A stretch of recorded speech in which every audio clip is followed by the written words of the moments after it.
It's always disheartening when a great show ends way too soon. When watching a terrific show like Firefly or Freaks and Geeks, its high quality fools us into believing that it will be renewed for more seasons. But when these shows are ultimately axed, it feels like a form of betrayal. After all, we identify with these characters on screen and hope to spend more time learning about them and the world that they inhabit. And in the happenstance that these shows are ultimately cancelled, it is a hard pill to swallow. It's kind of like a figurative version of 100 milligrams of spironolactone. It just sucks. With many of these cancelled shows, the numerous hours we spent emotionally relating to these characters were often in vain. The shows did not reach a conclusion in the way they were originally meant to, and as a result, viewers of these discontinued series never got the closure for these worlds and characters that they so desperately craved. Ending prematurely, these viewers just were not ready to say goodbye to these shows, and that feeling is awful. Gravity Falls only somewhat exemplifies this. Like the earlier aforementioned series, this great Disney cartoon by Alex Hirsch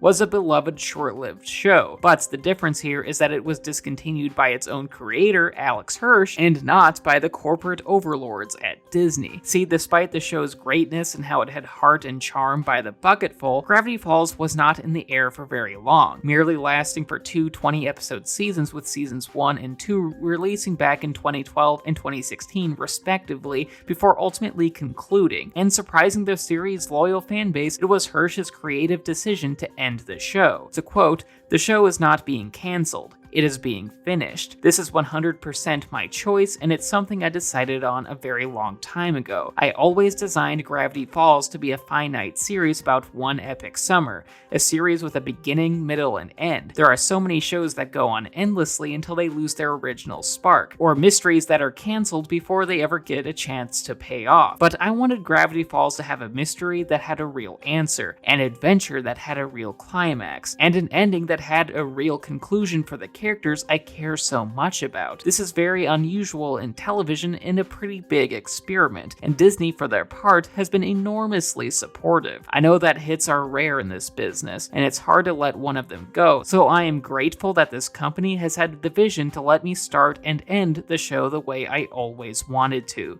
End quote. Speaking for myself, I respect Hirsch's decision, but as someone who adores the show, it is quite sad. Gravity Falls is easily one of the funniest, cleverest, and wittiest shows I've ever seen, and it deserved to have more seasons. Maybe I'm just being greedy, but I needed more time with these characters. It was just that good. To understand why Gravity Falls is held in such high esteem, though, let's start by describing its awesome story. The plot follows the fraternal twins Dipper and Mabel Pine, who are visiting their lovable cheapskate great-uncle dubbed Grunkle Stan out in Gravity Falls for the summer. Gravity Falls is a small outdoorsy town in the Pacific Northwest, and out near the town's wilderness, Grunkle Stan operates a local tourist attraction known as the Mystery Shack, no relation. And once there, Dipper and Mabel figured that they would have the worst and most uneventful summer of their lives, even though they shouldn't complain because they've never had to spend a summer in Iowa. But Dipper and Mabel were wrong. There is a lot more going on in Gravity Falls than the small town is letting on. When Dipper discovers a mysterious journal detailing fantastical creatures and entities within the town, he realizes that Gravity Falls is a hotbed for paranormal activity. The town secretly has magic, fantastical beings, and science fiction devices in abundance, and enlisting the help of his sister Mabel, the two investigate the town's mysteries and go on various adventures in order to both help people, befriend certain magical creatures, fight both human and monster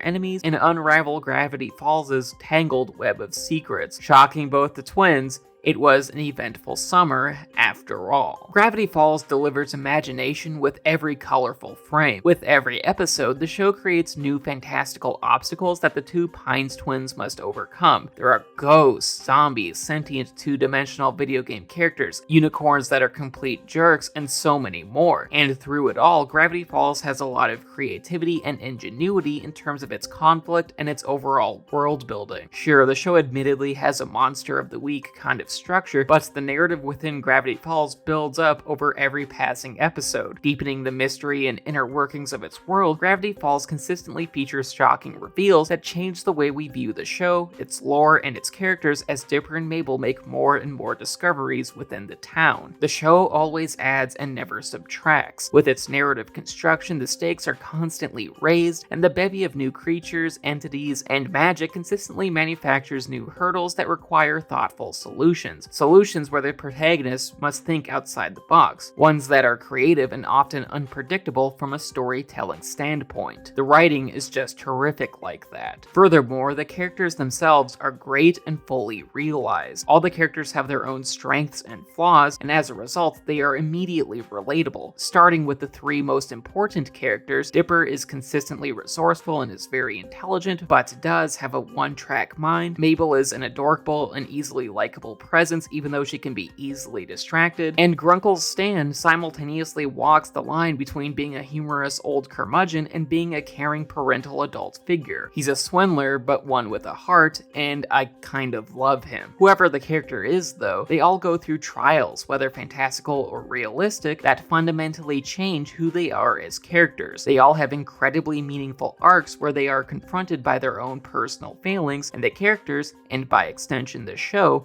is all the better for it. This extends to the supporting characters as well. Gravity Falls has a great cast of characters that further give the show narrative dimension. Seuss is the always helpful but foolish 20-year-old that always supports the kids. Wendy is a charming teenager who likes to break rules, and Dipper crushes on her a lot even though she is way too old for him, and the child magician Gideon makes for a loathsome antagonist. These characters, and so many others, work together and fully enhance the narrative and leave an emotional impact on the viewer. They just resonate with us. And whether our main heroes or the supporting characters, all these characters are very well written and are performed with incredible care. Even beyond being incredibly funny and being within a fantasy and science fiction show, all the characters are understandably human, and for that, I adore them. All of these characters and the fantastical setting reflect a childlike sense of wonder. Much like children learning about the world around them for the first time, the audience views the mysteries and inner workings of Gravity Falls' world with a sense of awe, and the show has these moments in abundance. Whether it is the magical creatures, time cops, or a rug that swaps bodies, the show always has new ideas and elements that make us gaze up in wonderment. This sense of wonder befits our two protagonists as well. As little kids, Dipper and Mabel are already curious about the mysteries of the world and what it means to approach their teenage years. Even without the show's more fantastical elements, we see Dipper and Mabel go through various arcs about more regular mundane issues that are synonymous with childhood. Dipper must reconcile his crush for Wendy with the fact that she's too old for him. Mabel worries that Dipper and her might go their separate ways despite how they've always been together. The two kids try to help Seuss, who has a tough time socializing, though to be clear, Seuss is number one in my heart, and the two kids must walk the line between keeping secrets from their Grunkle Stan and respecting his authority. Whatever the case though, these arcs are incredibly relatable, mostly because we have all been kids and have gone through something similar. In this way, we are all like Dipper and Mabel. Gravity Falls is undeniably a great show, but it does have one blemish. The second season is incredibly condensed, particularly the back half of the season, which often feels as if it's sprinting towards the end. And while the second season is still great and the finale is overall pretty damn good, the second season reveals multiple plot twists and narrative bombshells in quick succession. In fact, these storytelling turns happen too quickly. See, it's usually a good idea to give the big narrative reveals room to breathe so that the audience can process them. But with Gravity Falls Season 2, we don't get that aforementioned breathing room. If anything, the second season fits 2 seasons worth of plot into one singular season. And as good as Gravity Falls' ending is, you do unfortunately feel that. It is just rushed. Still, both seasons of Gravity Falls are great. The creativity is immense, the characters are lovable, the world building is engrossing, it is often hilarious, and has a whole lot of heart. Even with how the ending comes too quickly, it is very much a show worth watching, even though our stay there was way too short. Alright, that was the video. Thank you so much for watching. If you enjoyed it, please leave a like rating and subscribe to my channel. Ring the bell so that you're notified for whenever I release a new video. Also, please leave a comment telling me what you think of Gravity Falls or Disney animation in general. Also, please consider checking out my Patreon page. Every dollar helps keep the lights on. And speaking of Patreon, I just want to thank my patrons, especially my high tier ones, and David Devlin and Mom. Thank you so much for supporting what I do. Love y'all.